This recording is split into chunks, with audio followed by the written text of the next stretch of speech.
Welcome to Open Gates, where we talk about everything live. Good morning. Good morning, Remember? good morning. I don't remember. Yes, you I remember. don't remember. Remember. Remember. Good morning, everybody. It's Wednesday, halfway through the week. Another day closer to Friday. Another day closer to the weekend. But we got a lot to do this weekend, don't we? Possibly. Possibly. No, we do. We do. Just a little some. It's a little Yeah. paint, a little painting to do. Little Oh. mud work to do. Y'all love painting. Little yard work to do. Little trim work to do. Yeah, he put him some what do you call seeds? I don't know, I guess. Some grass. Some grass. Some grass. So he's all excited. Planted some seeds, you hear me? Planted some seeds. Man, it's growing. In the field. It's It's growing. already growing, y'all. Yeah. I was like, ooh, he was really expecting that grass, because that grass is already sprouting up. It's already sprouting up. Mm-hmm. Tilled the ground real good. Planted the seeds, watered it. Mm-hmm. Yeah. What you got, And he baby? wants it watered every day. I'm like, Every oh, day. Lord. Every day, That's I fine. want We don't rivers have to of get living water flowing on my grass. So we got to get a sprinkler, because he's trying to have me go out there and Yes. spray. It's called being active. That's a little jab on my wife. Yeah, it has a called little being job, active. because I did say I need to be more active. Yes. What you got for us, baby? Because I saw you writing some things this morning on the whiteboard. I was like, ooh, he got Yeah, something there was good. something that Sean posted yesterday. And I read it and reread it, and then I posted it, and then I reread it this morning, and I was like, gosh, Lee. That was pretty pretty important to think about. I'll go get my whiteboard. But this is what it said. It said, people who can't communicate think everything is an argument. And people who lack accountability think everything is an attack. What you got from that? Well, applying it to myself, I was like, first question to myself was, how well do I communicate? So I had to think about that. What did self tell you? Self said, you're getting better.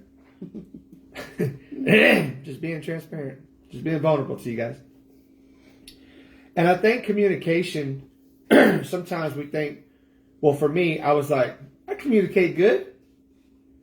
And then I hear Spirit say, because you like to run your sock, that's why you thought you. that's what I heard Spirit say. I heard Spirit say, well, you think you communicate good because you're the one always talking. And I said, whoa. So I had to back up a couple steps and think about that. How many of you think you have great communication skills? I do. But then stop for a second and ask yourself, are you the only one doing all the talking? Wow. And so that's what I was thinking about this morning. Wow. So now I don't want to say no more on the live video. It's Tanny's turn. No, I'm just kidding. Baby, But think about that for a second. I think you're a great communicator. Yeah, I can't. I agree. I think I am too, babe. But I think sometimes, just like what I just did when I cut you off, I think sometimes I get excited and my zeal could overtake the conversation. Yeah. And I become not so good of a communicator. Well, because we think of communication just as verbiage, words coming out of our mouth. Communication is many different things. That's good, baby. You know? And so I think that's why I say I believe that we as a couple, as husband and wife, have gotten so much better at communication. Most definitely. You know? Just because we do follow the Spirit within us. We do allow the Spirit within us to lead us, and so we do communicate so much better.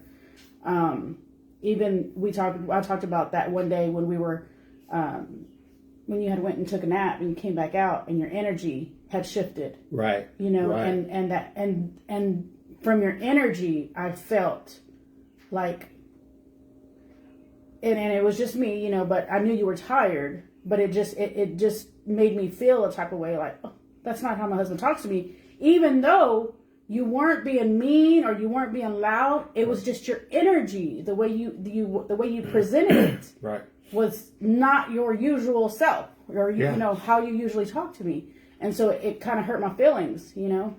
And without communication, what would have happened? Right, but you quickly were like, "Babe, I'm sorry, I didn't. Right, I'm just tired," you know, and I knew you were tired, but still, right. It was that energy was foreign to me. That initial, what, babe? Yeah, like, I don't want to talk about that. I don't want to talk about that right now. Well, yeah. So without communication, it could have shifted into a multitude of different emotions and feelings that would have just led us astray, out of position, so to say. Right. So out of alignment. Out of alignment. That's what I was thinking when I got this. Thank you guys for chiming in this morning, and for those of you guys who just chimed in, I read a little quote, and we were just talking about the quote, and the quote said, "People who can't communicate think everything is an argument, and people who lack accountability think everything is an attack." So we started talking a little bit on communication, and we can keep going on and on about that. But the second part of it, when people lack accountability, they think everything is an attack. And so I think I'm doing really, really good. I feel that I'm doing really, really good on the accountability part because I choose to be vulnerable and transparent. And when I choose to be vulnerable and transparent, then that allows me to see things from within me, instead of seeing things from how things come to me or my circumstances and everything else. So I don't no longer have to look at anything as an attack. Right. If it's something that I had labeled before bad, like having a bad day or things aren't going my way, I don't have to look at that as an attack. I can just be accountable to why am I even looking at it like that? Right. Or how do I feel about it? Or where is this feeling coming from? Or you know what I mean? All those different things. I can be accountable to myself and say, hey, listen, is it really what's going on outside of you? Or is there something stirring inside of you that you really need to deal with? Mm-hmm. So. And I think that too, where we've gotten better at that in just over in the last year, you know, how we see things outside of ourselves. Right. And so we're no longer seeing anything outside of ourselves as bad, but like you say, as an opportunity. Right. Opportunity to look within. What's going on with you? What are you thinking? What are you feeling? Where is this coming from? You know, because we know everything is a reflection. Everything is radiating out from within us. Mm-hmm. That's good, dude. What you got from it? I just told you. Tell me more. Tell me more, baby. Tell me more. What were you? Is that what you were writing down? Yeah, that's what I wrote down on the whiteboard because I was like, man, that's something that we can really, like, you can read that every day and have a better, and have an equal opportunity every day to shift in all facets of your life. Because think about that. When we talk about communication skills, it's one thing to sit here and do a live video and have something to say. But like she said, how do you communicate with your spouse? How do you communicate with your children? Mm-hmm. How do you communicate on the job? How do you communicate at church? How do you communicate when you go out in public? Think about those things. I mean, what is your line of communication in all the different facets of your life? You see what I'm saying? Like, does communication come in certain areas only when somebody talks to you first? Why? Does communication come with you always having to be right? Why? Does communication come when you only feel like you know something about the conversation and want to give your input? Why? You know, a lot of times we don't want to talk about things because of our lack of understanding or something, and so we don't communicate. We'll shut down and we'll be quiet. Mm-hmm. When you don't understand something, when you don't know something, or when you feel that something's wrong or not right, that's the perfect opportunity to communicate. So you can get better understanding. Right. Right? Because I think so many times in marriages or relationships, we may take something wrong, even through text nowadays. Like think about texting. You'll get a text from someone, and they may have said it one way, but they were excited. They put it in capital letters, which my husband does a lot. Yeah. And you, because it's in capital letters, might have taken it like they're yelling at you. They're screaming at you. Yeah. Like, why? Why do you have it in capital letters? Because he said I have that that to me before. Because I don't normally put things in capital letters. And so when I do, he's like, why are you yelling at me? But we know we're just joking with each other. But think about that. Through texting nowadays, people will take something that someone said. They might have missed a word, and that missing one word through a text message could cause chaos, confusion. Yeah. And no one ever went back to ask, like, what did this mean? What did you mean? I understood it this way. What were you trying to say? So we don't go back and communicate what was really trying to be released. Yeah. And so many times, where I was going is, in relationships, someone may take something wrong, and then they just shut down, like you said. They shut down instead of coming together and talking about it. And that's where I know we have gotten so much better, because we will not allow any type of separation coming in our marriage. Like if something is bothering us, we're going to talk about it. Like we're going to talk about it, and we're going to get it right at that moment, because we're not going to be out of alignment. We're not going to be, shutting down, being quiet. You go over there, I go over here. No, we don't do that. We're not going to do that. And so we immediately talk about whatever's bothering us, so that we can get some understanding. Dan Mohler said it really, really well one time in one of his sermons. And he put it in the form of the word we used the other day when we brought up idolatry. But he said when a person comes into their house, he was specifically talking about marriages, but he was like, okay, when you have a spouse come in and they had a bad day at work, right?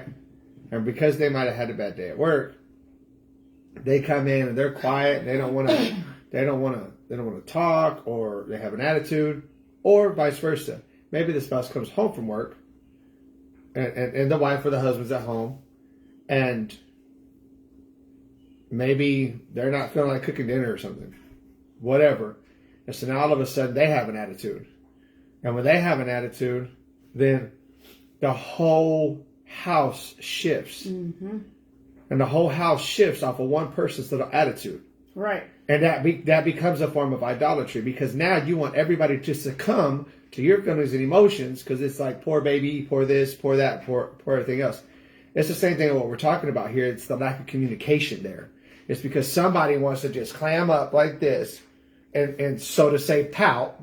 Right. This might get challenging, but the shoe fits, kick it off. But they want to pout. And I remember growing up like this, and I'm just going to put me and my family in the hot chair here, the hot seat.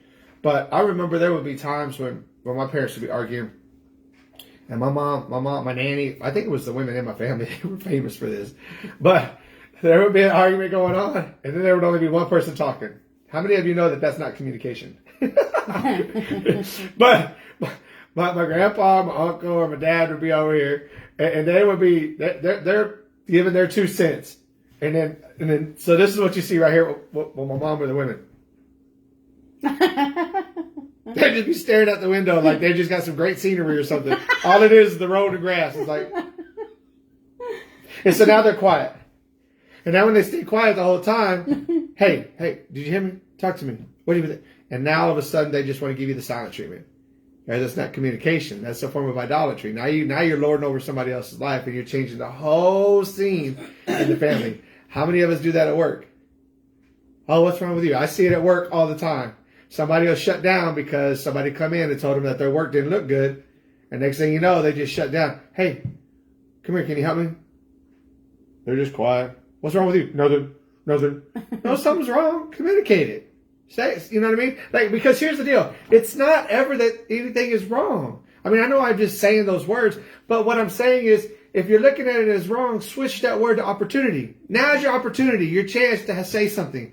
Have a say. Because when you say something and that brings communication, because now two people are talking, you can better understand the whole situation. Mm-hmm. Instead of one person feeling the type of way, the other person feeling the type of way, and next thing you know, you think you're right, and you think they're wrong, and they think they're right, and you're wrong, and so forth and so forth. And that, I mean, I know this is a heavy word, but that seems kind of ignorant to me. Yeah. You know, now, I mean, I used to do it all the time, so that's why I'm saying it seems kind of ignorant, because I was famous for that. I just told you that yesterday morning, when it had to be Chad's way all the time. So Chad was like a little, you know, Chad could get stupid and act ignorant sometimes, and then turn around and flip the script and be manipulative and sit there and pout in my little whiny chair. I was famous for doing that. So I was thinking about when you said that, you know, people come in like they had a bad day, a spouse will come in, they have a bad day, and so they're like quiet, shut down, you know, and what day is it? Hump day. And so that, even shutting down, that's a form of communication. Yes. Because now your energy has shifted the whole atmosphere. You know, so you said that now everyone in the house has to succumb to you and has to walk on eggshells because you're not having a good day. And that used to be my household. When my children were little, like, they did not want to be here because it wasn't quiet. I was yelling at everybody. And they were like, ooh, can we just go to grandma's? Like, can we go somewhere? Do we have to be here? We'll go to our room. Like, nobody wanted to hear it. And because everyone had to, you know, come under what I was feeling. And so that energy was shifting the whole atmosphere. And so that's a form of communication, even just your energy. Right. I think it's important to, for me, I think it's really important to ask people questions. You know, Hawk and Deanna were down about a month ago, 2 months ago. Mm-hmm. Somewhere on there. And we were sitting in the living room. We were all talking for a few hours.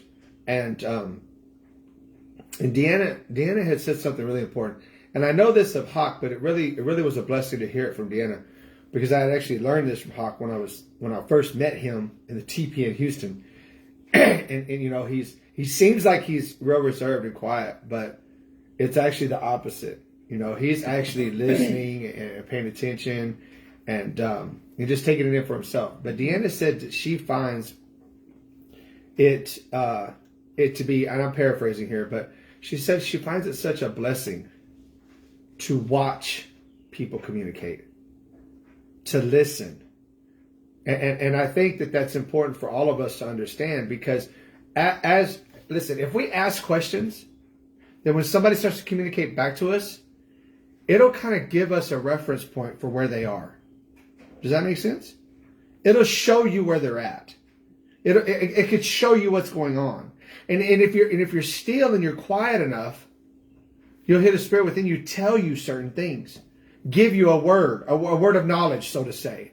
And it was amazing to hear Deanna share her heart on that, because sometimes, like I told you, sometimes my communication skills, it might seem like I can communicate good, but when I'm the only one doing all the talking, there's not a lot of communicating going on. You see what I mean? So sometimes I need to position myself in that reserve state so I can listen, so I can better hear. Not so much, of course I want to hear what somebody else is saying, but I want to hear what the Spirit has for me about what they're saying, is what I'm trying to say. I don't want to have an opinion on whatever's going on. Does that make sense? Yes. So. And, you know, even though, I mean, like, and we all know, he's telling us, my husband loves to talk. Like, he loves to talk. And I love that about him, because I'm not so much a talker. I mean, I am, you know, when it's me and him. But, so when he does get quiet, you know, when he does get quiet, I'm like, okay, what's wrong? What's going on? You know, what are you thinking about? And because he's always thinking too. He's always thinking. Things are always going, you know, he's always thinking about something, because something will have him, you know, think, what is that? Why are they doing it that way? Or, you know, why am I looking at this way, you know? And so when he gets quiet, that's a form of communication. And it's not that he's shutting down or anything. He's just thinking. So I know that he's thinking about something, and I want to know. Like, babe, what are you thinking about? Share with me. The second part of it said, and people who lack accountability think everything is an attack. What does that mean? People who lack accountability think that everything is an attack. Ask yourself, if you feel like you're ever being attacked, why do you feel like that? It's a great place to start. I mean, if you're immediately looking at people like they're attacking you, why? Why are you looking at them like that? Why does it feel like an attack? Why are you labeling it an attack? When the word accountability comes up, it's a really strong word for a lot of us. Because we haven't positioned ourselves to love that word or love ourselves in that position enough. You know, when it comes to being accountable to ourselves, that's something that we have. When I say the word program here, understand that you might have learned some things, but eventually what it boils down to is it's you. So you have to take accountability. You've programmed yourself not to be accountable because everything else is going against you. Everything else is the blame. And so that's why it's an important word to grasp a hold of, to honor it and to love it, to understand that at the end of the day, it's just you, boo-boo. You know, like Will Rogers says, it's you, boo-boo. So ask yourself, why do you see things as an attack? What does attack mean to you? That's an important question. Mm-hmm. You know, is it an attack just because it goes against what you believe, what you think should happen? And if that's the case, I always share this with you. If that's the case, if it's okay for you to think like that, how come it's not okay for somebody else to think the way they think? If it's okay for you to say this is right, then how come it's not okay for somebody else to say, no, this is right? We don't stop and think like that. We have an understanding of, no, this is the only way, this is the only truth, and this is the only life. And then when we say that, we won't allow anybody else to have an opportunity to be as free as you are. No. You can't be free in what you believe and what you say and what you think. It has to go my way. Well, how come it's your way? And I say this all the time. It's not your way. It's Yahweh. And if you grasp that and run with it, you'll live in liberty. You'll live in freedom. So now who are you really accountable to?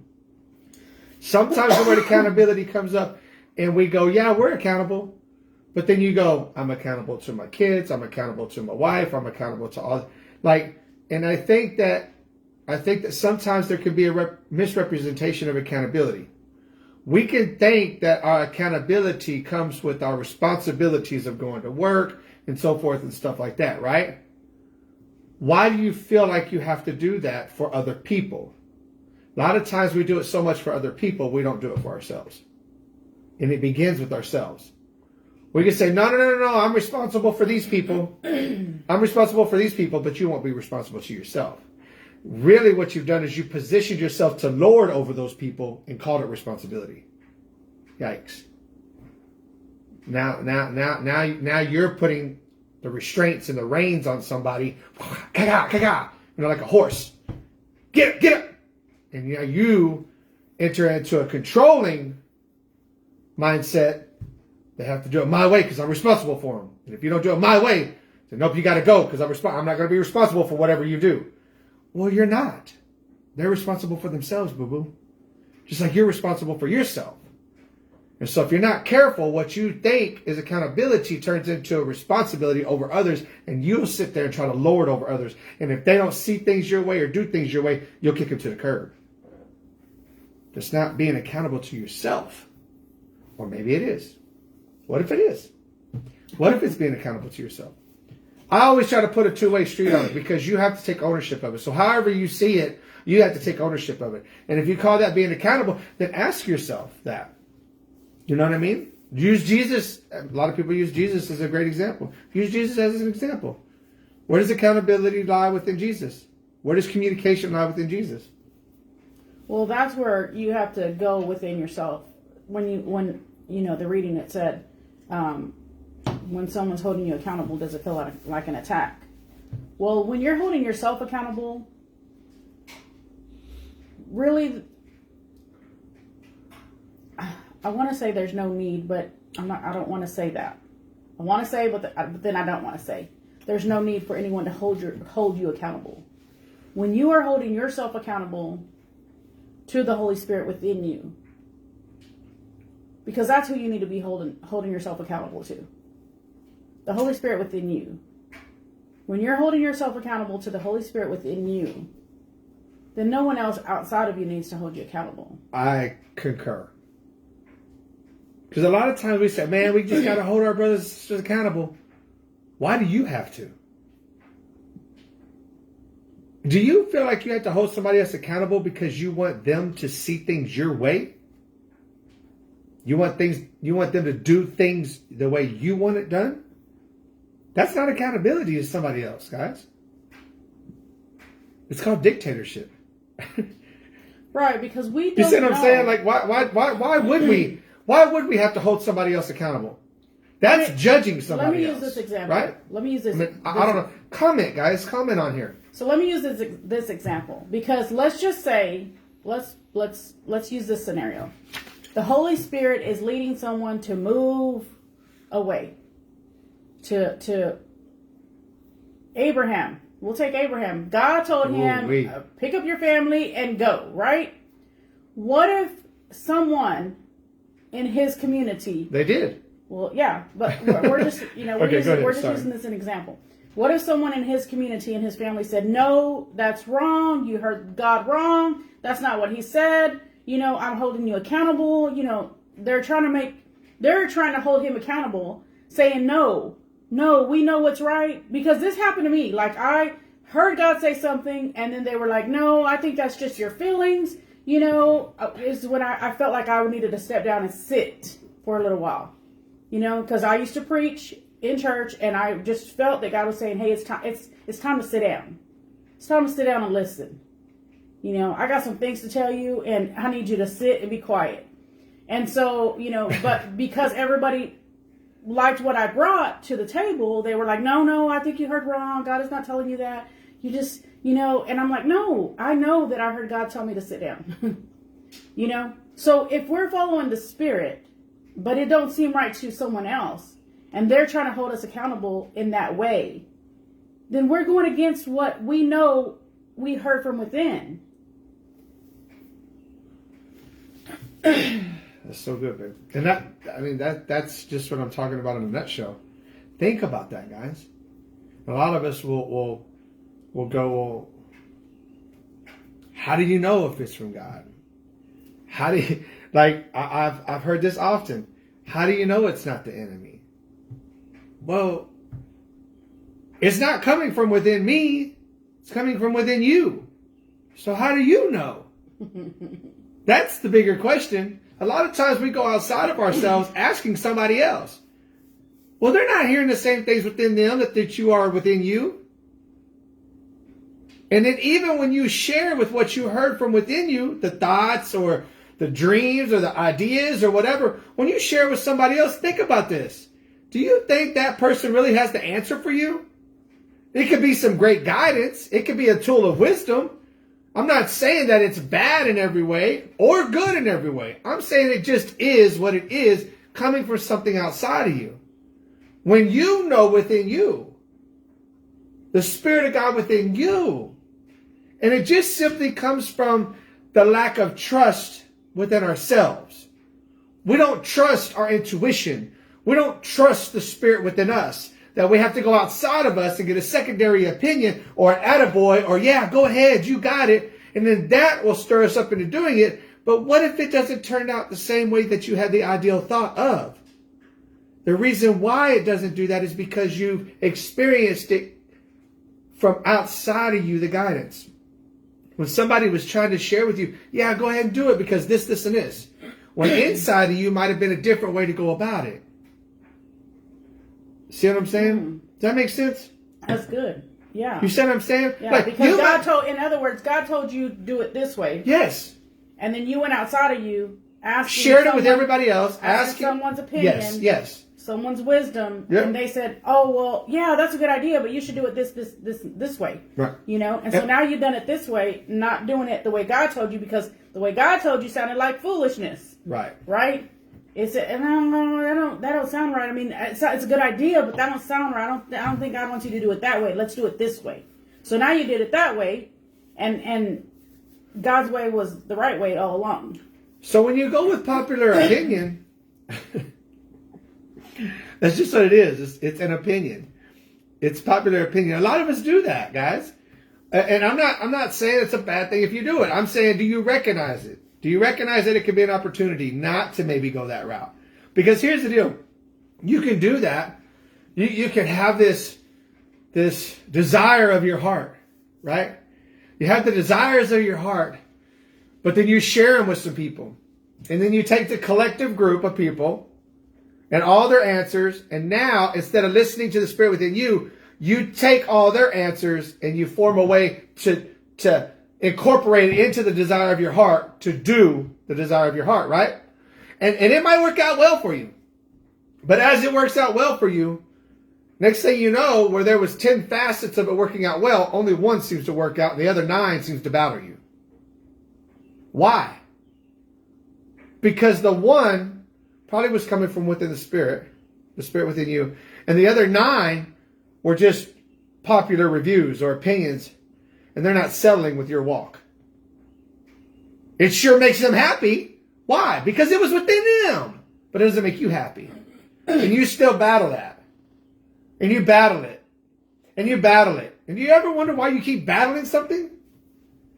It's because you refuse to let go and let God. Because you keep battling it. And you keep battling it. And therefore, like the secondary part of this said, I lost it.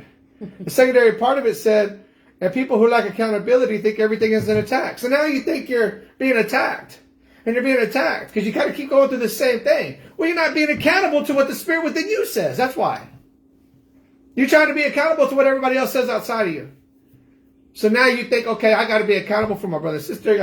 They got to be accountable for me. And next thing you know, you're listening to everybody else around you instead of the Spirit of God within you. Mm-hmm. Think about that.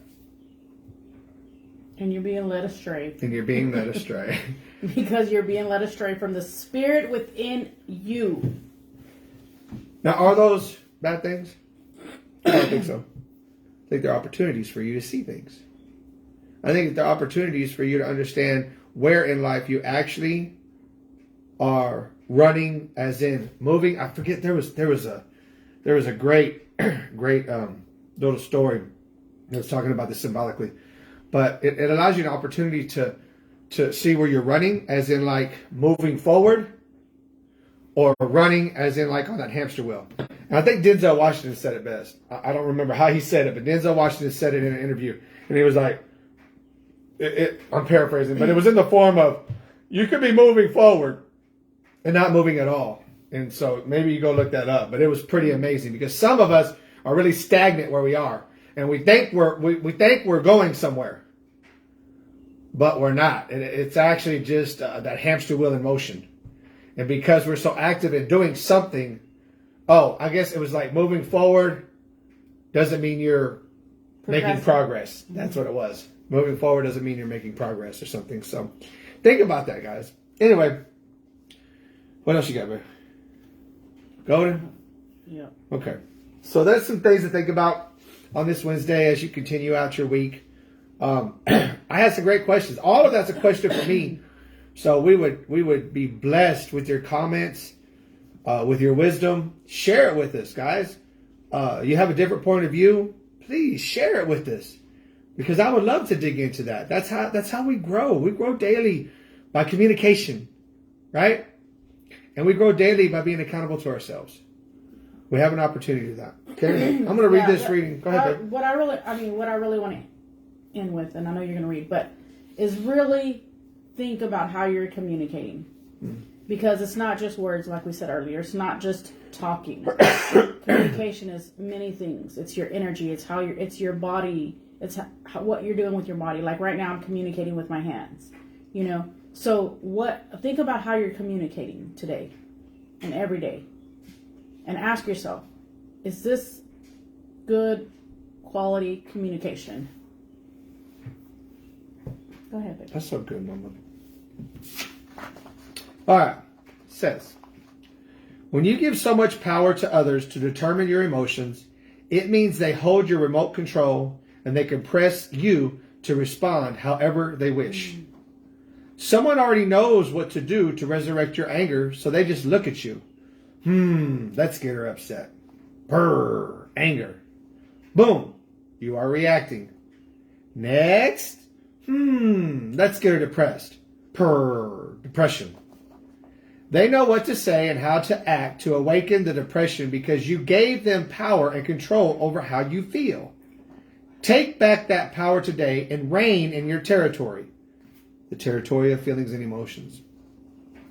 But when you know who you are, you know that nothing without determines your mood or response. Christ is my mood and my response. Emotional stability comes with the knowledge that I am peace. I exercise power and authority over my feelings and emotions. No one holds my key. I hold it and I submit that key to the joy of the Lord. I explode with joy. I am laughter. I am kindness. I forgive. I am not a slave to words spoken by others. I am free from word spells. I give my own interpretation to things, words, actions, and I interpret according to my divine self because it is our interpretations that determine what exerts power over us. I am not in bondage to happenings and situations. I am light and free. I have no emotional attachments to people's actions. They speak as they know. They act as they know. When they know better, they do better. No one has the power to break my heart. My heart is Christ. The love I am is not weak. Man. I am not a captive of mistakes I have made. The Father's love sets me free. I am forever held in His embrace. Everything works together for my good. I have no regrets whatsoever. My words are life because I am life. I have no emotional attachment to offenses. I am the Father's love revealed. I carry no other weight except the weight of God's glory. I am loved. I am loved. I am accepted in the beloved. I am the beloved. Good morning, Christ. That is so good. That is so good. But as you were reading that, I was like, this is what it means to be accountable to Christ, the Christ within you, the Spirit within you. When you are accountable to the Spirit within you, you won't have offenses. No one will be able to control your emotions. No one outside of you will be able to lord over your life because you are accountable to the Spirit, the Christ Spirit within you. And so now the Christ, the Spirit of the Lord is your Lord. And therefore you are free. You're free. Where the Spirit of the Lord is, there's liberty. When the Spirit becomes your Lord, then you're free because now you're accountable to the Spirit within you. And no one can control you in any way. No matter what they say, no matter what they do, no matter what is going on outside of you, you are accountable to the Spirit within you. And you stay in peace because you are peace. You stay in love because you are love. Amen. We love y'all. God bless y'all. Have a wonderful Wednesday.